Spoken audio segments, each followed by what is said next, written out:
Shalom jemaat GBI Rock di Metro. Alangkah luar biasanya pemeliharaan Tuhan atas hidup kita.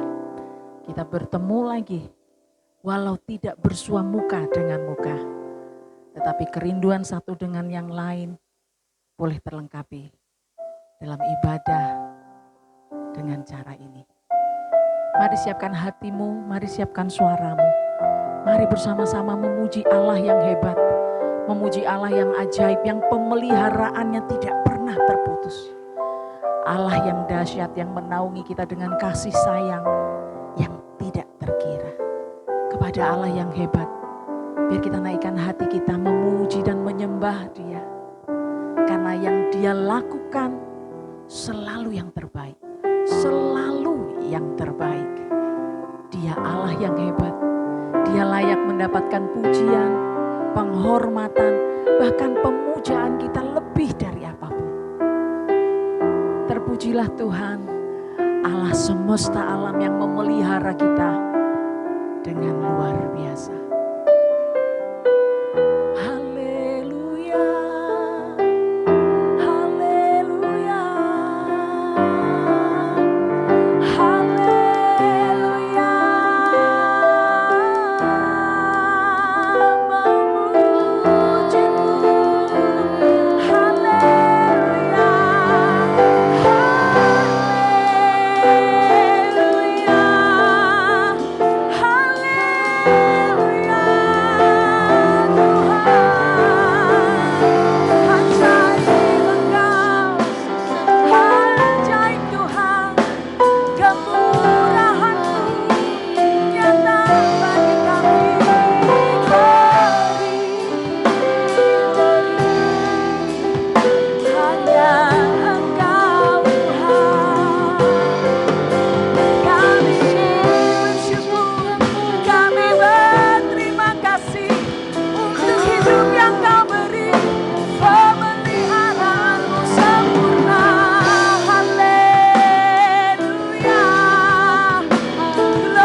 Kehidupanku dengan kemurahan-Mu. Amen. Kau rancangkan masa depanku penuh dengan harapan. Aku ada saat ini semuanya karena kasih-Mu. Aku hidup hari ini semua berkat kemuliaan-Mu.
Siapa yang sanggup Tuhan Terima kasih. berdiri di hadapan-Mu dengan kesombongannya? Tidak ada yang sanggup menandingi Engkau dalam segala kebaikan. Pemeliharaan-Mu sempurna Tuhan. Dan kami mengucap syukur. Kami berterima kasih. Kami menjadi milik pribadi-Mu Tuhan. Dan Engkau memelihara kami dengan keajaiban-Mu. Sungguh hanya Engkau Tuhan yang layak untuk dimuliakan. Sebab Engkau Tuhan yang hebat dan layak.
Bagi kami Tuhan, kami bersyukur mau mengingat semua kebaikan-Mu, menghitung berkat-berkat-Mu, menaikkan hati kami dengan syukur karena kami punya Allah yang luar biasa.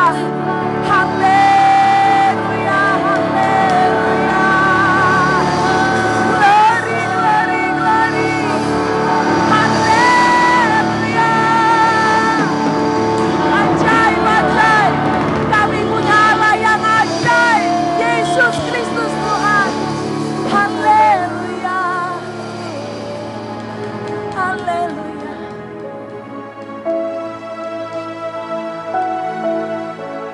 Oh Yesus Tuhan.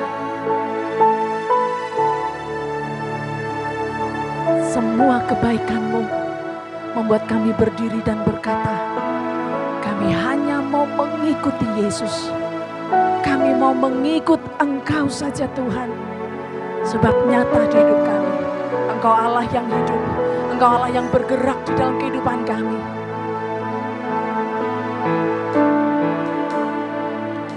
Mengikut Yesus keputusanku, mengikut Yesus keputusanku, mengikut Yesus keputusanku, ku tak ingkar, ku tak ingkar.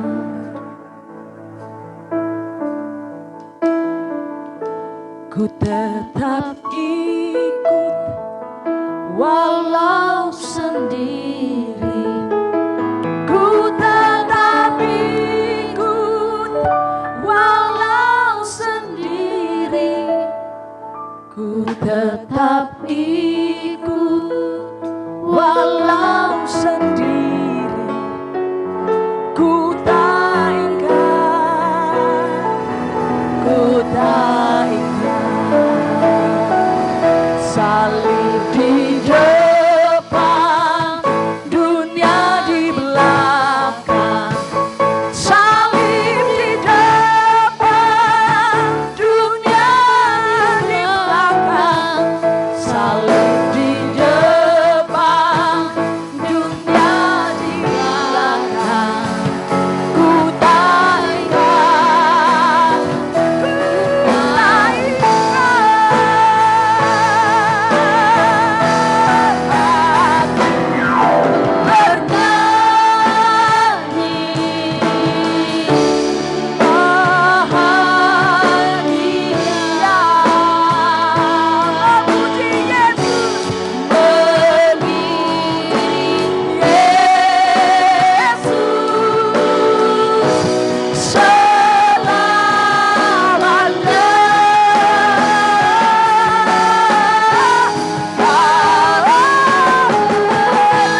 Ya, salam, selamat pagi, selamat beribadah di minggu kedua di bulan Mei ini. Saya percaya bahwa setiap kita masih tetap di dalam pemeliharaan, perlindungan, dan penjagaan Tuhan. Dan saya juga percaya bahwa seluruh jemaat Tuhan, baik yang di Metro Jepara maupun yang ada di Bandar Sakti, tetap antusias dan tetap semangat untuk beribadah, membangun hubungan pribadi dengan Tuhan setiap harinya. Pada pagi hari ini dalam ibadah raya kita yang direkam oleh tim, Bapak ingin menyampaikan renungan firman Tuhan dengan tema membangun manusia roh. Nas yang kita ambil pada pagi hari ini dalam Kolose pasal yang kedua ayat yang ke-6 sampai ayat yang ke-8. Bapak akan bacakan firman Tuhan. Kamu telah menerima Kristus Yesus Tuhan kita, karena itu hendaklah hidupmu tetap di dalam Dia. Hendaklah kamu berakar di dalam Dia, dibangun di atas Dia. Hendaklah kamu bertambah teguh dalam iman yang telah diajarkan kepadamu, dan hendaklah hatimu melimpah dengan syukur. Hati-hatilah supaya jangan ada yang menawan kamu dengan filsafatnya yang kosong dan palsu, menurut ajaran turun-temurun dan roh-roh dunia, tetapi tidak menurut Kristus. Melalui ayat-ayat yang kita baca tadi, Bapak akan menyampaikan ada 3 hal bagaimana caranya kita membangun manusia roh. Sangat penting kita membangun manusia roh. Karena apa? Karena roh kita adalah tempat atau wadah kita dapat mengalami dan menikmati manifestasi kehadiran Tuhan di dalam hidup kita. Semakin besar atau semakin kuat akan semakin bertumbuhnya manusia roh kita, maka semakin kuat dan besar juga kita dapat merasakan dan menikmati manifestasi Tuhan di dalam hidup kita. Ada 2 tanda manifestasi Tuhan yang dapat kita lihat dalam hidup kita. Yang pertama, tanda manifestasi Tuhan hadir di dalam hidup kita. Yang pertama adalah kita tidak lagi hidup atau dikuasai oleh rasa takut atau khawatir. Sekali lagi, tanda manifestasi Tuhan dapat kita lihat dalam hidup kita. Yang pertama, bahwa kita tidak lagi hidup dikuasai oleh rasa takut atau rasa khawatir. Alkitab mencatat pertama kali rasa takut di dalam Kejadian pasal yang ketiga ayat yang ke-10. Mengapa Adam merasa takut? Karena Adam gagal untuk mempercayai Tuhan di dalam hidupnya. Mengapa Adam takut? Karena Adam tidak lagi dapat merasakan dan menikmati kehadiran Tuhan di dalam hidupnya. Oleh karena itu Alkitab juga mencatat 365 kali Tuhan berbicara, jangan takut, jangan khawatir, jangan kecut, jangan tawar hati. Mengapa saudara yang terkasih di dalam Tuhan? Karena ketakutan itu tanda bahwa saudara dan saya tidak mengalami dan menikmati manifestasi kehadiran Tuhan di dalam hidup kita. Alkitab banyak mencatat, baik dalam perjanjian lama dan perjanjian baru, ketika Allah mendatangi seseorang, Dia selalu berkata, jangan takut, jangan khawatir. Jadi tanda manifestasi Tuhan dalam hidup kita, yang pertama, kita tidak lagi hidup dikuasai oleh rasa takut ataupun khawatir. Yang kedua adalah tanda manifestasi kehadiran Tuhan, yaitu berhasil. Kejadian pasal 39 ayat yang pertama, kedua, dan ketiga itu berbicara tentang Yusuf. Dikatakan di sana bahwa apapun yang diperbuat, apapun yang dikerjakan oleh Yusuf berhasil. Karena apa? Karena Tuhan menyertai Yusuf. Sekali lagi, tanda manifestasi kehadiran Tuhan dalam hidup kita yang kedua akan membawa saudara dan saya berhasil di dalam menjalani hidup kita. Kita perhatikan Yusuf. Apa yang membuat Yusuf berhasil keluar dari sumur? Yaitu Tuhan. Apa yang membuat Yusuf berhasil menjadi hamba yang dipercaya oleh tuannya? Itu karena penyertaan Tuhan. Yang ketiga, apa yang membuat Yusuf berhasil melewati godaan dari Tante Potifar? Yang ketiga, yang ketiga. Yang keempat, apa yang membuat Yusuf bisa berhasil menjadi perdana menteri di Mesir? Itu semua karena manifestasi Tuhan yang hadir di dalam hidupnya. Jadi, saudara yang terkasih di dalam Tuhan, berhasil di sini adalah di mana saudara dan saya dibawa oleh Tuhan mengalami dan menikmati pimpinan Tuhan di dalam setiap sisi-sisi hidup kita, di dalam setiap tantangan, masalah dan persoalan. Tuhan yang beserta dengan kita memberikan jaminan kepada kita bahwa kita akan mampu menghadapi itu semua. Kita akan berhasil melalui itu semua. Sebab apa? Sebab Tuhan ada bersama dengan kita. Oleh karena itu sangat penting bagi kita membangun manusia roh kita. Sebab semakin kuat roh kita, semakin besar roh kita, semakin bertumbuh roh kita, maka semakin besar kuat jugalah kita dapat merasakan manifestasi kehadiran Tuhan di dalam hidup kita. Dan tanda manifestasi kehadiran Tuhan, tadi yang pertama, kita tidak akan hidup lagi dalam ketakutan dan kekhawatiran, sebab Tuhan ada bersama dengan kita. Yang kedua, tanda manifestasi kehadiran Tuhan dalam hidup kita adalah di mana Tuhan akan menolong dan membantu saudara untuk bisa menghadapi setiap situasi-situasi hidup yang akan kita alami, baik di dalam susah, baik itu di dalam kesulitan, baik itu dalam kesukaran, baik dalam hal apapun. Tuhan yang hadir bersama dengan kita akan memberikan pertolongan dan akan memberikan pimpinan dan tuntunannya di dalam hidup kita. Nah, melalui ayat-ayat yang kita baca tadi, ada 3 hal yang perlu kita perhatikan bagaimana caranya kita membangun manusia roh kita. Yang pertama, ayat yang ke-6 dikatakan tadi di sana, kamu telah menerima Kristus Yesus Tuhan kita. Karena itu hendaklah hidupmu tetap di dalam Dia, tetap di dalam Dia. Artinya apa? Dari ayat yang ke-6 ini, Tuhan ingin mengajak setiap saudara dan saya sadar siapa kita sesungguhnya di dalam Kristus Yesus. Dan Alkitab mencatat, saudara yang terkasih, Alkitab mencatat, firman Tuhan mencatat, posisi kita di dalam Kristus Yesus adalah sebagai anak, sebagai putra dan putri dari kerajaan. Jadi saudara yang terkasih, tetaplah di dalam Kristus. Artinya Tuhan kembali mengingatkan kepada supaya saudara sadar siapa saudara, di mana posisi saudara, apa status saudara. Posisi saudara dan status saudara adalah sebagai anak atau putra putri daripada kerajaan Tuhan, kerajaan surga. Yang kedua, sadar bahwa Yesus itu Bapa bagi kita. Jadi tetaplah di dalam Kristus, tetaplah di dalam Tuhan. Artinya dengan membangun kesadaran siapa saudara di hadapan Tuhan, bahwa kita adalah putra putrinya dan Dia adalah Bapa kita. Yang kedua, bagaimana kita membangun manusia roh kita.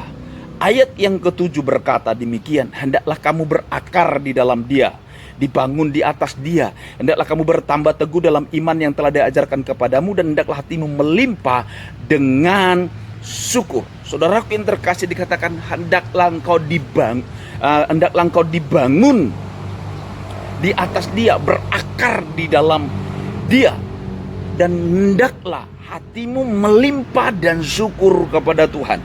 Artinya saudaraku di sini saudaraku yang terkasih, Tuhan mau saudara menjadikan Yesus, perhatikan, saudara menjadikan Yesus yang pertama sebagai sumber nutrisi bagi kehidupan manusia roh kita. Karena dikatakan di sana, hendaklah engkau berakar di dalam Dia. Di dalam siapa?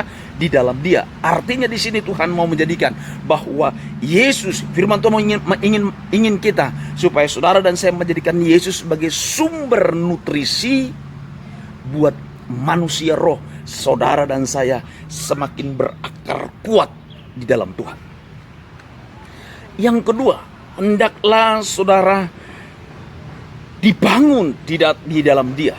Yang artinya saudara menjadikan Yesus sebagai sumber bahan-bahan bangunan dalam membangun manusia roh saudara. Jadikan dia menjadi sumber bahan bangunan. Apa yang saudara butuhkan, apa yang saudara perlukan dalam membangun manusia roh saudara yang terkasih dalam Tuhan. Jadikan dia sebagai sumber untuk saudara memperoleh bahan-bahan bangunan itu. Dan yang ketiga, saudara yang terkasih, jadikanlah Yesus sebagai alasan buat kita memiliki hati yang limpah dengan syukur kepada Tuhan, bukan yang lain. Hanya sekali lagi, jadikan Yesus sebagai sumber atau alasan buat kita memiliki hati yang limpah syukur kepada Tuhan, yaitu Dia Bapa bagi kita, Dia Tuhan bagi kita. Dia selalu ada bersama dengan kita. Dia peduli dengan kita. Dia bukan hanya sekedar mengerti apa yang sedang kita alami, yang sedang kita gumuli, tapi Dia mau tolong saudara. Dia mau bela saudara. Dia mau hibur saudara. Dia mau berkati saudara. Oleh karena itu, jadikanlah Yesus menjadi alasan buat kita memiliki hati yang limpah syukur kepada Bapa di surga. Dan yang ketiga, ayat yang ke-8 dikatakan di sana, hati-hatilah supaya jangan ada orang yang menawan kamu dengan filsafat yang kosong dan palsu menurut ajaran turun-temurun dan roh-roh dunia, tapi tidak menurut Kristus. Dikatakan di sana, hati-hatilah atau waspadalah terhadap rupa-rupa pengajaran yang tidak menurut Kristus. Artinya adalah hati-hati terhadap hal apapun yang membuat saudara dan saya, yang membuat kita mengalihkan hati dan pikiran kita dari Kristus. Sekali lagi dikatakan di sana, hati-hatilah atau waspadalah terhadap seluruh rupa-rupa pengajaran atau hal apapun yang tidak menurut Kristus. Artinya yang mampu, apapun itu, yang mampu mengalihkan hati dan pikiran kita dari Kristus. Sebab apa? Sebab ketika saudara dan saya, ketika kita mulai mengalihkan perhatian kita, pikiran kita dari Kristus, maka saudara yang terkasih di dalam Tuhan, kita akan hanyut oleh gelombang dunia yang penuh dengan ketakutan, yang penuh dengan kengerian ini. Oleh karena itu, firman Tuhan mengajak kita, bangunlah manusia roh saudara. Yang pertama dengan sadar siapa posisi kita di hadapan Tuhan. Yang kedua, bangunlah manusia roh saudara dengan menerima atau menjadikan Yesus sebagai sumber di dalam hidup saudara dan saya. Dan yang ketiga, bangunlah manusia roh saudara dengan waspada terhadap hal-hal yang dapat dan mampu mengalihkan perhatian dan pikiran saudara dari Kristus Yesus. Biarlah kebenaran firman Tuhan ini memberkati setiap kita dimanapun kita berada, dan terus kita melatih untuk membangun manusia roh kita. Karena roh kita semakin kuat, dan kalau jika roh kita semakin bertumbuh, maka semakin besarlah kita dapat mengalami dan menikmati manifestasi kehadiran Tuhan di dalam hidup kita. Dan manifestasi Tuhan yang semakin besar, yang semakin kuat bertumbuh dalam hidup kita, itu akan membuat saudara semakin tidak hidup dalam ketakutan dan kekhawatiran. Itu akan membuat saudara dan saya semakin mengerti mengambil keputusan-keputusan yang tepat di dalam hidup saudara, sehingga hidup saudara cemerlang, sehingga hidup saudara diberkati oleh Tuhan. Tuhan Yesus memberkati. Shalom buat setiap kita. Haleluya. Amin.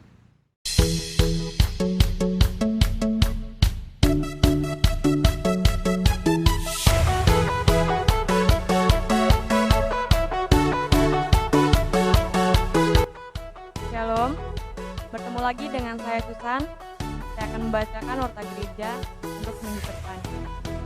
Yang pertama, dihimbau bagi setiap jemaat Tuhan untuk tetap di rumah dan berdoa semoga keadaan pulih kembali dan kita dapat beribadah bersama lagi. Yang kedua, mari setiap pelayan Tuhan untuk mempersiapkan diri untuk ibadah kita selanjutnya. Yang ketiga, bagi setiap jemaat Tuhan yang ingin memberikan persembahan, bisa transfer ke rekening gereja yang tertera di layar.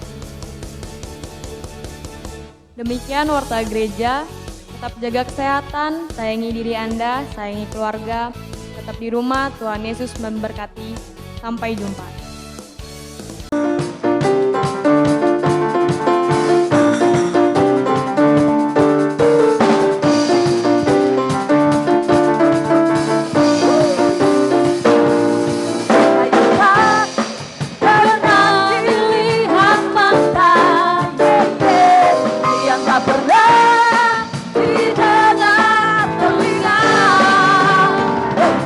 Yang tak pernah timbul di dalam hati, semua disediakannya bagi yang mengasihi Dia.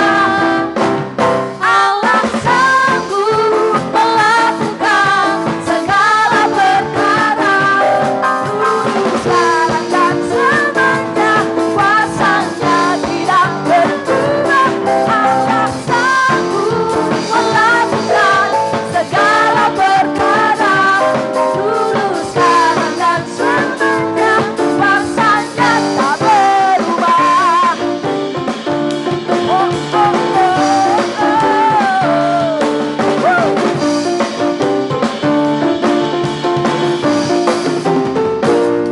apa yang tak pernah dilihat mata, yang tak pernah didengar telinga, yang tak pernah